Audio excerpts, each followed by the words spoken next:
Hello, guys, and welcome back to the Dancing Heart podcast, the place that empowers and inspires you to live in alignment with your heart and joy. I'm your host, Torney Wiggum, here to bring you deep conversations with inspiring guests about purpose, empowerment, and living in alignment. Let's get dancing into this week's episode. Hello! Welcome back to a new episode of the Dancing Heart podcast. And today we are live from Guatemala. I am so happy to have Hilery Hutchinson on the Dancing Heart podcast today. Welcome. Welcome, Hilery. Thank you. I'm so excited to be here. I am so excited to have you and to talk more about the Gene Keys today. I know you have a lot of experience in different areas of the fitness and the wellness industry. And so would you like to make an introduction of who you are for the listeners? That would be amazing. Sure. At this point, I have over 20 years of experience and 62 certifications.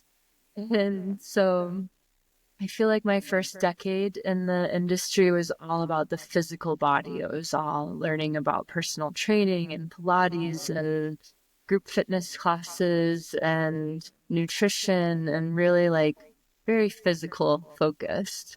But then as I was working with clients, I realized that the number one thing holding them back was their mind. If you can't get your mind straight, then you can't get into a healthy routine. You can't develop the discipline necessary in order to foster a healthy routine. And so I started going deeper into the mind and yoga and started getting into the Thai yoga massage and the chakra system and Ayurveda. And so like way more holistic modalities with the body and the mind together. And now I'm in my third decade of my career and I'm really leaning into more of the spiritual realm. So I've kind of gone body, mind, and now spirit, and really just try to meet people where they're at on their journey to use all of my certifications in the best way possible to kind of meet you where you're at right here, right now, and like help you take the next baby step to get where you want to go. So I've really enjoyed learning human design and the Gene Keys because I've found that I wish I would have known this in the very beginning, because I would have worked with my personal training clients and nutrition clients in an entirely different way, because now I know that we're each uniquely wired very differently, and what works for one person does not work for another person. And I think it fosters more guilt, because your personal trainer or whoever you're working with is like telling you to do this thing and then you can't do it, and then you feel ashamed or guilty, or like it makes you feel like a failure even more. And that's not what we're here for. We want to help you. So I love these systems and find them very empowering and helpful.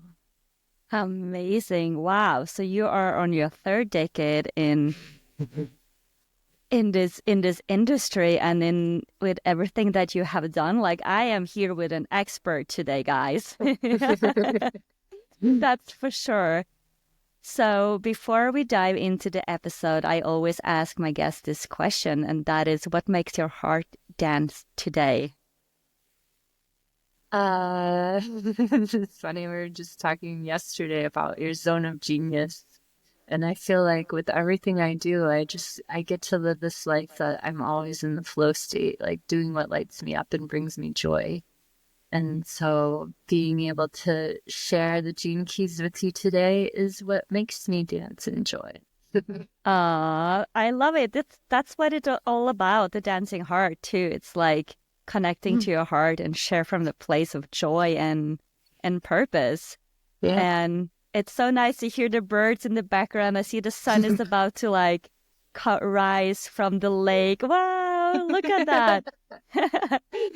Such a beautiful background. Okay, Hilery. So I am very new to Gene Keys as well. I just like tapped into the website just to see like the free version. And I don't know really a lot about the Gene Keys. So if you can start by sharing to anyone like me that's new to the Gene Keys, what is it? Yeah. The Gene Keys were created by Richard Rudd as almost like a spin-off of human design. So the Gene Keys are very much based on your human design. But I like to think of human design as more of like your electrical system. It's your aura. It's how your energy is wired. And the Gene Keys puts it into a system for contemplation. And so it's very much based on the I Ching and human design and even genetics. So each of the 64 gene keys is associated with a different part of our DNA. And so by diving into the gene keys, it's almost like it activates your DNA into its highest potential. And so each one's related to different amino acids and different things like that in the body. So it's a beautiful system, but it's one that requires contemplation and thoughtfulness. And that I think the beautiful part of that is that it's not indoctrinating you into anything. It's saying like, here's the wisdom, here's what we found. Now you contemplate it and see how it applies to your life. And so it gives you this little map to go by, and it's called a hologenetic profile. And I like to think about it as a map to healing. I think it shows you exactly like what your soul came here to do, how it came here to evolve, how it's here to offer your gifts into the world. And so in the Gene Keys, there's 3 different sequences, and they actually just came out with the 4th one. But we'll stick to the main 3 is the activation sequence. And that's really to just like light you up, to really help you step into that next highest level. It tells you your life's work and what your soul is here to do. It tells you what your soul came here to evolve from. It tells you what will help keep you radiant and like full of vitality naturally, and what your purpose is. And so those 4 things is what like activates the rest of the profile. So those are kind of the 4 stepping stones to start with. And then the Venus sequence is all about love and relationships. So it's a lot of working on healing your emotional wounds and stepping into those gifts instead. And then once you've worked your way through those 2 sequences, then you're ready for the prosperity sequence, which will help you make more money and really lean into like your true vocation, it changes your life's work, becomes your brand identity. It becomes like how you're here to shine your light into the world and how other people see it. And so you have this beautiful system, but it kind of shows you like, if you don't work on your emotional stuff, then it's going to hold you back with your career and profession as well. So it's 3 different main sequences to focus on, and it's nothing you can really like set a schedule for because it's healing. It's something that like you'll naturally feel inspired to reflect and contemplate in your own time. So it's a beautiful unfolding and way to learn more about yourself and learn more about the world and all of our shadows and gifts. Yeah, because we all have shadows and we all have gifts, and it's great that these systems exist. So it can help us like faster to just understand more of who we are. Yeah. And then come more back into alignment with what we are here to do, like you said. Yeah. And we had a small call, like a short call yesterday, and you shared that we were in like a collective energy of impatience, because it's changing every 5 and 6 days, 5 to 6 days. Yeah. Yeah, because I was thinking it was very interesting with the gene, because it's not only just your personal, but it's also the collective. The collective, yeah. So we are still in this energy of impatience today, I guess. Yep. So how is that?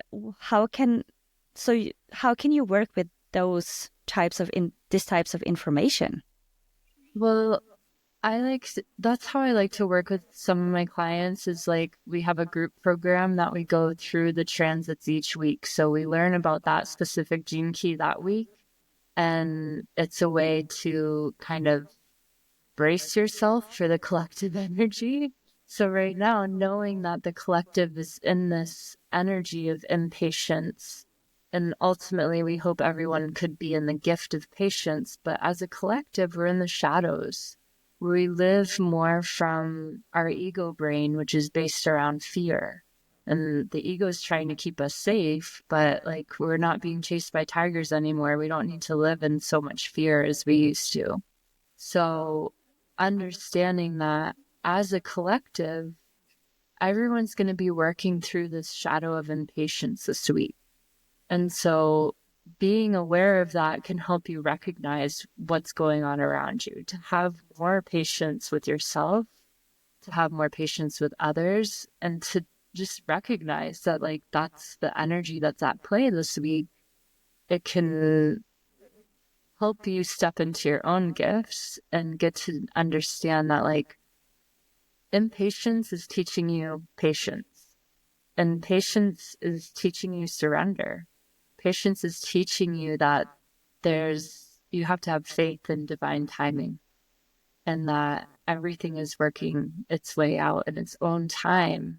And it might not be manifesting into the material world as quickly as you'd like it, but everything's working out. And so having that patience and trust and faith and being able to surrender to the divine flow is all of our job this week. But, Wow. most people aren't aware of that. No, I wasn't aware of that. Well, Focus on. when you say it, I'm like, yeah, I'm kind of been impatient with some, yeah, Yeah, especially so with my daughter. That's where my shadow comes out right. So faster. then you can start looking at like everything that's going on in your life right now and be like, okay, where am I being impatient? Where is this other person being impatient? What is going on here? And so I feel like that's why it brings you more sanity each week, because you like can read into the gene keys beforehand. He also, on the gene keys like Instagram, they have the transit. They always post it each week, and he has an audio that's about 20 minutes on each gene key that you have access to for free that week while it's at play. So there's lots of free resources out there to kind Oh, of dive that's good to into know. these things. Yeah. Is it called the Gene Keys on Instagram? Yeah, on Instagram it's Gene Keys, and they're like in their link to listen to the audio, it's called the Pulse. And the Okay. pulse is like the energy at play. So yeah. That's good to know Yeah. as we are moving into a different energy next week. Yeah. Yeah. So And you said that we can, like, there's two aspects of being in this, like in the shadow aspect and also in the yeah. gift aspect. So can you dive a little bit more For deeper into that? yep. The shadow is really like our most limited expression. And so generally it's each gene key, just think about it as like this energy frequency. And so we have the lowest energy frequency at one end and the highest at the other end. And so the lowest frequency is called the shadow. And you can just be in the shadow state, or you could repress the shadow. And then generally we do that out of fear. So we would repress our impatience and pretend that we're not impatient, but then it's going to eat away at us on a different level. Or we could be really angry about being impatient and be reactive. And so there's always a repressed version of the shadow and a reactive version of the shadow. And then we have the gift. And the gift is really, it's the true potential, right? It's this energy that's coming from the frequency of love. And so a lot of times it's almost like, for me, because I've read the Gene Keys so many times at this point, it's like the shadow is a whole chapter about fear. The gift is a whole chapter about love. And then when we reach the highest frequency, it's called the city. And so the city is like this divine, ultimate, like the highest divine potential. And so most people really struggle to embrace the acidic frequency all the time. We're still human. Yes. And sometimes it feels like unachievable when you read about it. Like the city of patience and impatience is timelessness. So Mm. you're just kind of like, wait, what? Yeah, And so you think about patience and impatience is about time, right? It's about it's not true. Yeah. things not happening in the timing that you want makes you impatient. When you're patient, you know that everything's happening in the right time. And in the acidic frequency, you realize like everything is timeless and like time is a man-made construct. We made it Mm-hmm. up. It doesn't exist. It's true. It's an illusion. So if we're actually in the highest state, then it's like this frequency of just timelessness that like everything's happening in its own flow state and we don't need to worry about it. And that, yeah. So it's really understanding that there's this whole frequency band and we're always going to be going back and forth. There different things are going to happen in life that all of a sudden we're such a patient person and then we drop into this like severe impatience all of a sudden just based on circumstances and what the issue is at hand and different things. And so having that grace to know that like we're not always going to be in our gifts, but as long as we're aware of the shadow, then we know like, oops, oops, I'm being impatient. Wait, what is patience? Oh, I need to trust. I need to trust and surrender. And Mm-hmm. so it's that way to check in with yourself and understand, like have some compassion for yourself, but get back on track and lift yourself up into that frequency of love and understanding. So, I love that. Yeah. It's about like the awareness that you said. And the more we are aware, the faster we can really step into the gift and then stay there longer until we come back. Because we will always go back and forth. Like you said, we are yeah, just human beings with emotions. Of course, yeah. it's going to be an emotional ride from time to time, depending on situations. So, I think that's also why the gene keys can be helpful when you're feeling off, when you're like stuck in a funk or stuck in a rut, and you're just like, what is going on? And you can look at your hologenetic profile, and when you're looking at it, each little sphere has like the shadow, gift, and city right next to it. So you can just scan and look at all the shadows and be like, oh, that's where I'm stuck. And so then you could like read about that shadow and gift and help that bring you back into the gift state. So it can be kind of a check-in when you're not feeling like yourself. You can use it to see maybe which one of your shadows you might have dropped into. that's a very good tip. And you said we have 64, there's 64 different gates or channels. How Gene keys. gene keys. Yeah. Sorry, I was just, So the gene keys are the same as the gates of human design. oh, I So if you see. look at your 64 gates, the number would be exactly the same as the gene keys you have in your profile. Okay. So, but not everyone has this all 64 No, activated. So not that, activated, no. okay, so we have all different shadows and gifts, of course. Yeah. Yes. Yeah. Everyone's different. It was actually interesting. I was looking at your chart this morning and last night a little bit, and we have a lot of the same gene keys in our profile, but they're in completely different places. Oh, So I was like, interesting. oh, you have the 19 and you have the 4 and you have the 52. And like, I have those too, but they're in totally different placements. So we would probably have a lot to talk about and a lot in common on those things and understanding like the 19 is the shadow of codependence, but it's the gift of sensitivity and the city of sacrifice and knowing that like it's the archetype is like the Utarian. It's this it's being really sensitive to the needs of the collective, the needs of the tribe, and knowing that sometimes we have to make personal sacrifices for the greater good in a different way, but understanding that like that sensitivity can lead to codependency in relationships and feel like grabbing on too tight to that is like a shadow state we can fall into. And like the 52, the shadow is stress. And so for you, that's your attraction sphere. So that means every relationship in your life, the shadow is stress. And so in the work world, every client that comes to you would be under the shadow of stress and looking to you to gain stillness and restraint. And so, you know, you can look at each sphere in different ways, but like that sphere is your attraction sphere, but it's my core wound and my vocation. And so for me, it's playing a totally different role in my life than it is for you. And so each placement means different things as well. That's so interesting.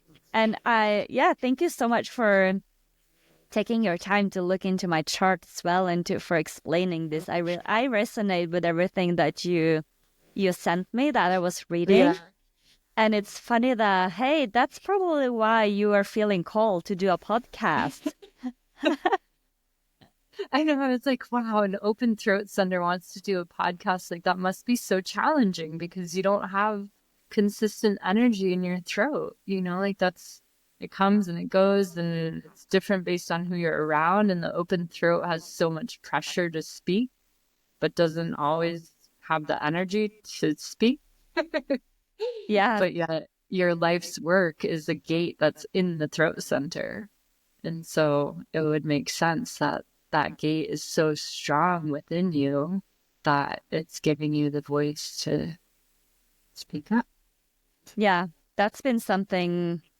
Yeah, that it's been a journey. I started a podcast 6 years ago as well, here in my hometown. So that was kind of like the beginning of the journey. And then I started this one 2 years ago, and I was doing solo podcasts, and I spent a week recording 20 minutes podcast, like a solo podcast. So solos would be really hard for you. It is. It's like being around somebody else is what gives you the access to your throat, most likely. Like I have the channel 1156, so from the ajna to the throat. So when you're around me, it's easier to talk about ideas. And so you have that channel because you're with me. So that gives you access to your throat center that you don't have when you're alone. Yes, it makes so much sense. It makes so much sense. That has been one of my biggest challenge in this life too, to speak up whenever I am. Yeah. I remember when I was going to quit my job, I had such a hard time to give in the notice of like, hey, I'm gonna quit. To say it out loud. I was in the bathroom, like really like practicing, like, how can I say this? I'm going to quit. It was so hard for me. Eventually I did. And it came out in a whole different way than I had planned, of course. But as it's kind of like a muscle too, because as you're aware of that, it's like, okay, I want to practice speaking up and expressing and sharing more of my story and my journey of who I am and my ideas and thoughts. And it's easier now, of course, than it was 3 years ago. Yeah. I did not have any practice at all. So, but now it's easier, but it's still not the most natural thing to me to be like sitting here and talking by myself. Yeah, I bet. So, yeah, so that's interesting. So as you're talking about gates, are there gates that is like more common in the collective than others? I don't think so. I actually had one of my clients ask me, because like in human design, there's the channel of money. And she was like, she's Jewish. And she was like, so do Jewish people tend to have this channel? And I was like, the only way that makes sense is if like there's some Jewish holiday that everyone fornicates, because it's based on your birthday and time. And, you know, like, it's not like there's more people born on one day of the year than all the other days of the year. Exactly. Yeah, Right? That makes sense. Yeah. So there is no like common denominator, really. You know, like it's like we're all made up of such a combination of these different gates and lines that it's really, I think, random. Yeah, it is random. So how can you use this? I know that you can use, there's a shadow and gift aspect of every gate, and that is how you can use that awareness of knowing that into stepping more into your power. Yeah. So how many gates do every, that is that different too? Like how many shadow sides do I have?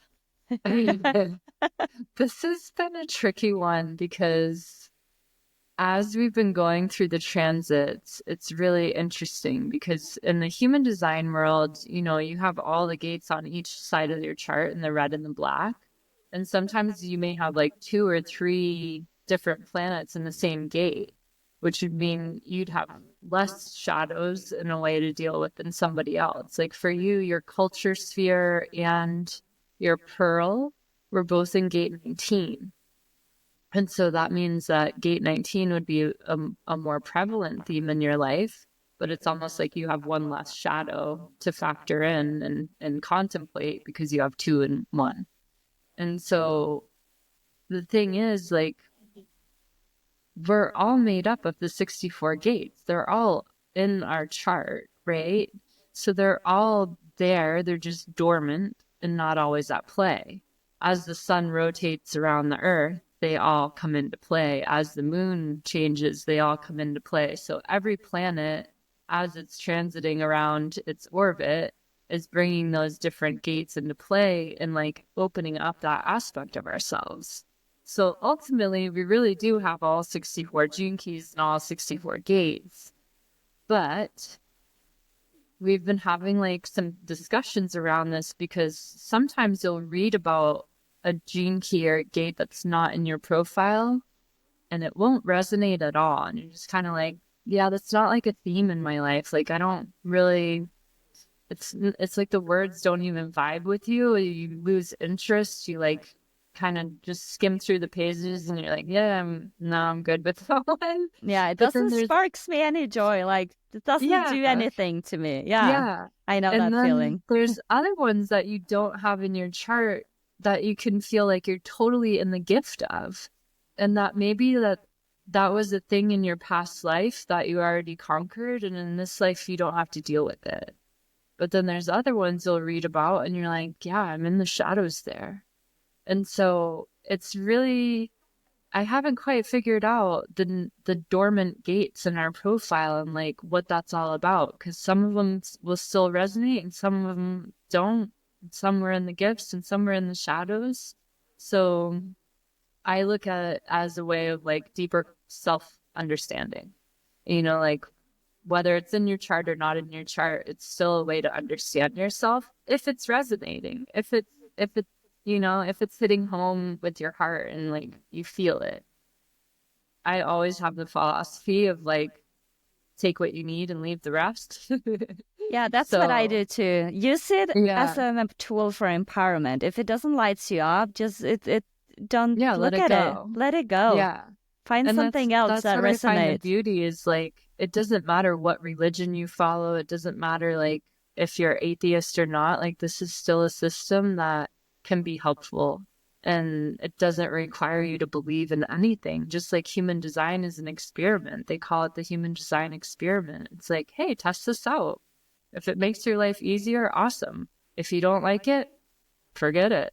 You know, and Exactly. so it's like let this be a way to empower yourself. There's nothing to believe in. It's just a way to contemplate life, to contemplate your own values and where you're at in life, and use it as a tool to help you, because I think it can help you gain a lot of clarity, especially with stuff like dharma and life purpose, and even in your relationships, to understand like your core wound. Your EQ is the emotional issue that will always keep you stuck in the same patterns again and again and again. And, you know, like there's different things within the chart that can shine so much light on why we keep repeating these patterns over and over.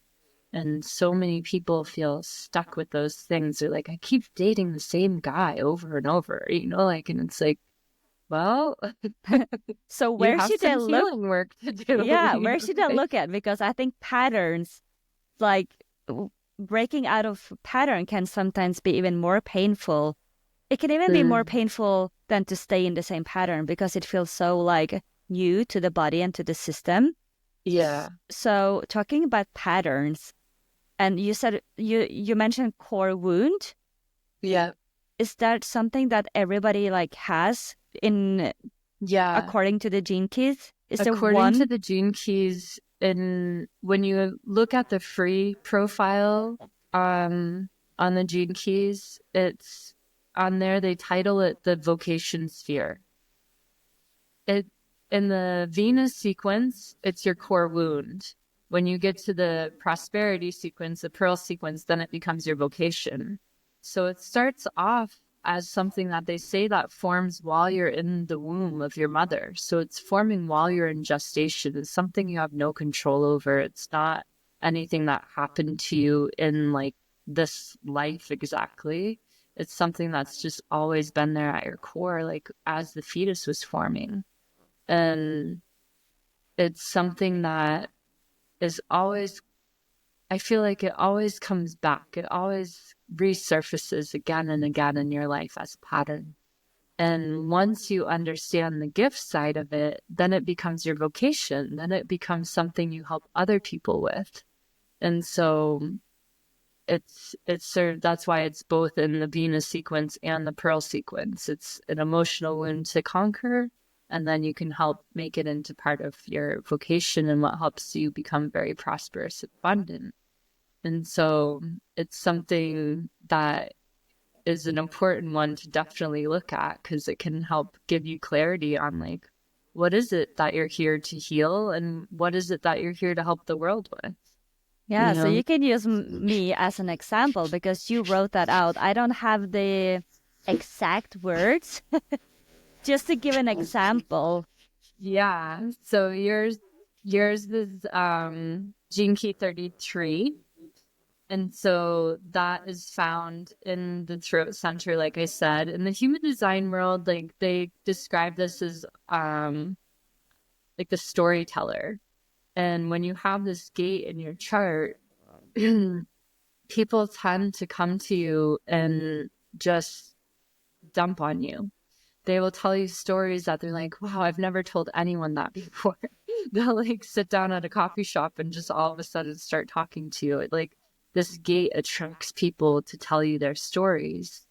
And then these stories become something that you're able to kind of extract the knowledge from and tell the stories in different ways, or take that collective wisdom and be able to share it to teach different lessons and things. So there's a storytelling side to it, but in the shadow, it's the shadow of forgetting. And so you may forget that you're here to do that. Trying to think, like, do you ever feel like you forget your purpose? Yeah, sometimes I'm like off track because when when you're like forcing, like trying too hard, it's like, what is it? And every time I then pause, take a step back and just be in the present and in the flow, it always come back to me. And that's how this podcast I've been really taking it slow over the past months. And I'm like, okay, podcast was just like coming up again and again. I'm like, okay, let me just do it. And now that I'm doing it, it feels like, why didn't I do this earlier? Like, this is what I'm here to do. Of course, this is the feeling that I have. It feels so aligned. Yeah. Do you ever feel like you try to forget the past as a way of not dealing with it? Like, do you try to just like forget about things rather than to escape facing? Yeah, that's been my pattern. Escaping and going places. Yeah, as you know, I've been traveling. I've been going here and there, and Mexico and Costa Rica. I've been traveling for the past 2.5 years. And every time I came back to my hometown, and I'm like, what is it?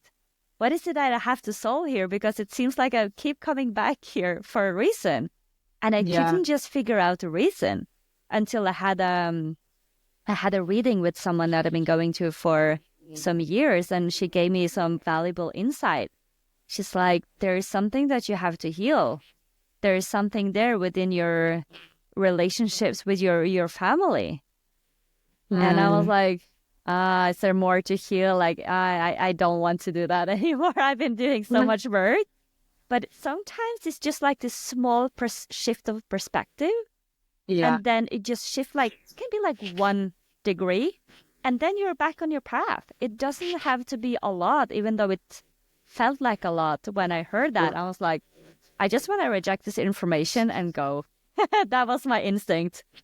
But then I decided I'm like, I need to listen to my intuition. And I did. And I surrendered.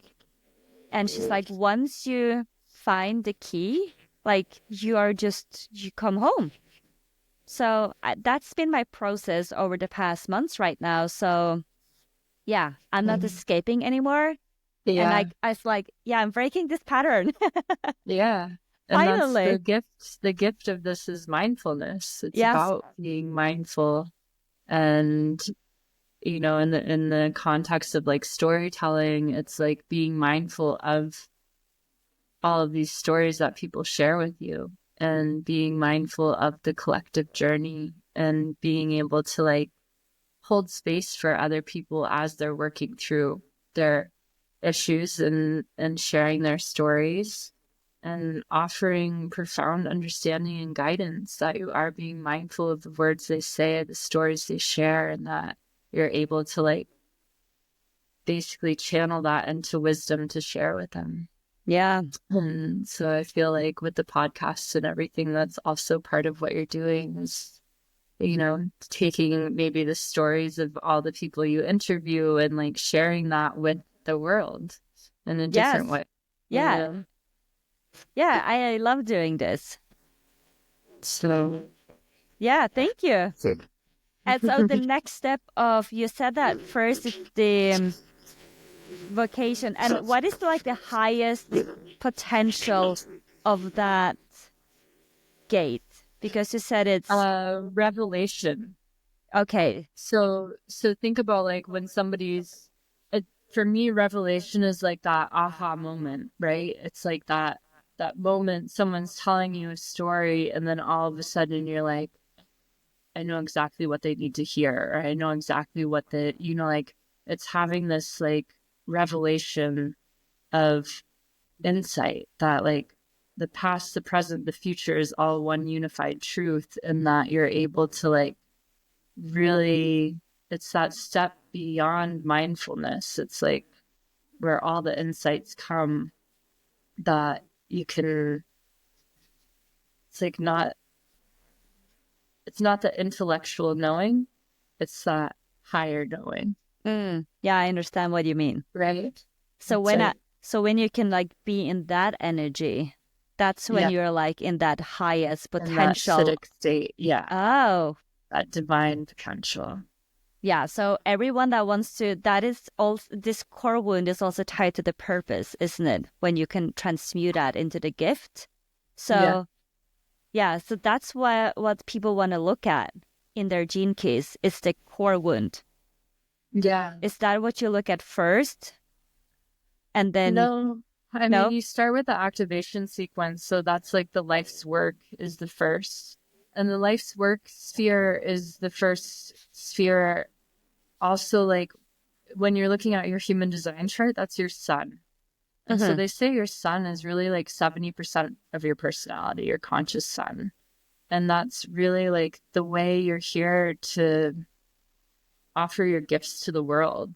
And so that's really the one you start with.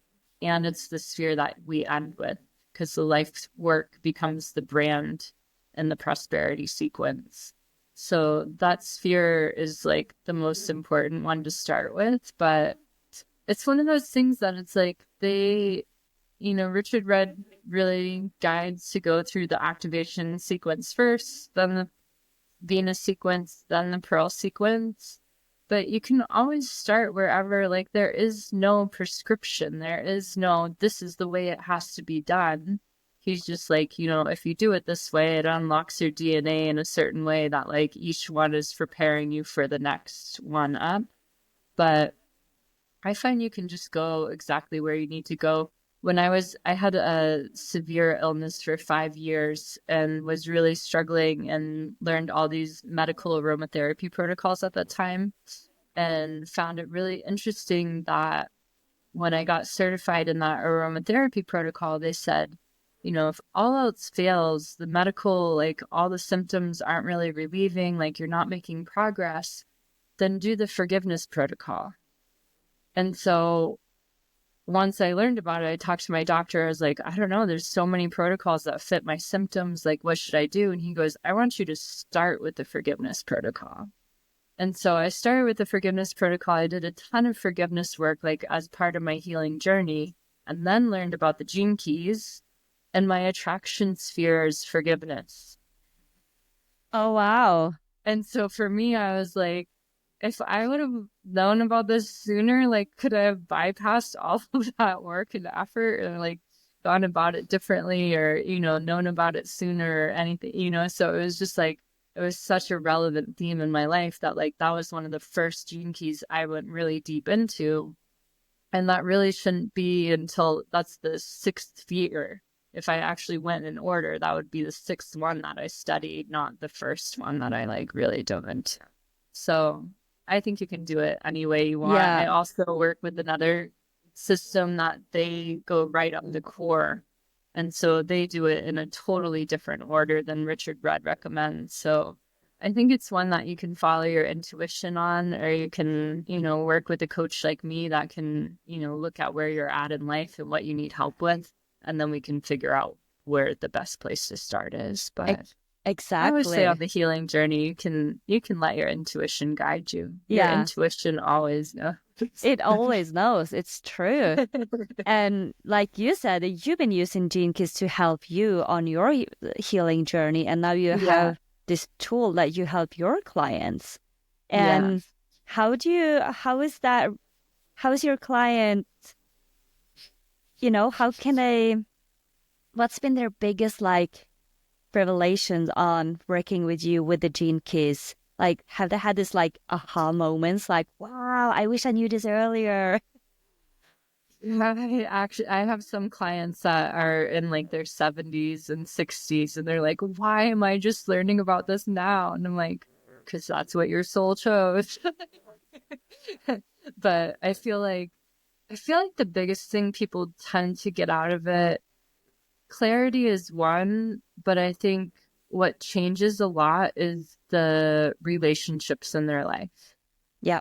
I feel like going through the Venus sequence and healing the different emotional shadows is what brings about the biggest life changes, and that makes, toxic relationships change, bringing in the same kinds of people in your life again and again, that kind of trigger you in the same way, in the same wounds, the same patterns, like that starts to end and change. And so a lot of my clients have gone from like having toxic relationships to having way better relationships that have boundaries, and they may even still have those same toxic people in their life, but the dynamics of the relationship have completely changed, and that they feel very much at peace with where they're at with it. So I feel like that and the brand clarity is like the two huge ones. Yeah. Wow. Yeah, relationships are big ones. Like, we are here. That's where we get the most healing, through other people with their emotions. Yeah, I can 100% like sign that. Yeah. Yeah. And I think it's the hardest one too. It takes so much work because we're constantly around people that's reminding us of or testing us, or really like, hey, did you learn your lesson? What choice are you going to do right now? What way are you taking? That way or that way? But first it takes the awareness. So and I think another beautiful way to look at it too is with parenting. Because if you look at your child's core wound, you could nurture them to always be in the gift, right? True. You could be able to foster the gift within them and help them see when the shadows pop up. As you're raising them throughout life, you know, you're going to see the patterns kind of boil up, and you can foster them in different ways. And in the emotional sequence, each one is formed during 7 years of life. So from the core wound, then you have from the age of 0 to 7, you're going to have another shadow at play, and 7 to 14, another shadow. And so when you know your child's shadows, then you're able to foster the gifts within them. And so I think you could raise a whole new, you know, generation of human beings that aren't just getting kind of sucked into the collective vortex of shadow. That is such a great point. I will definitely go and check out my daughter's core wound. And she Yeah. just turned 7, so that means that she's now Ooh. entering like a new stage. Yeah. So is it like going into a new phase every 7 years? Like that's why everyone, they talk about the 7-year cycle? Yeah, the 7-year cycle. And like in human design too, like, you know, the chakra system, the way the chakras form with the kids, well, this is more the Vedantic system, but like the root chakras form between the ages of 0 and 7. But each year, another chakra starts to form. So at the age 0 to 1, it's all root chakra. But from 1 to 2, it's root and sacral. And then from 2 to 3, it's root and solar plexus. And so when you know the chakra systems, you can understand kind of like what energetic developmental phase your child is in and nurture that as well. So there's so many cool things with like the chakras and human design and gene keys for parenting. It's a great, great system. And you can look at it. I do parenting reports too, that I look at the parents' human design and the child's human design and help them understand how to use their own energy to parent and how to strengthen their child's energy and foster and raise them in the way that they were wired to be raised. And so it's really helpful. That is like so a little helpful. handbook for parenting. Yeah, just to have the awareness of that. I wish I had that 7 years ago. Right? Like seriously, yeah. It's been a journey. But it's your own journey of self-awareness, of understanding of who you are. So, wow, this is so great.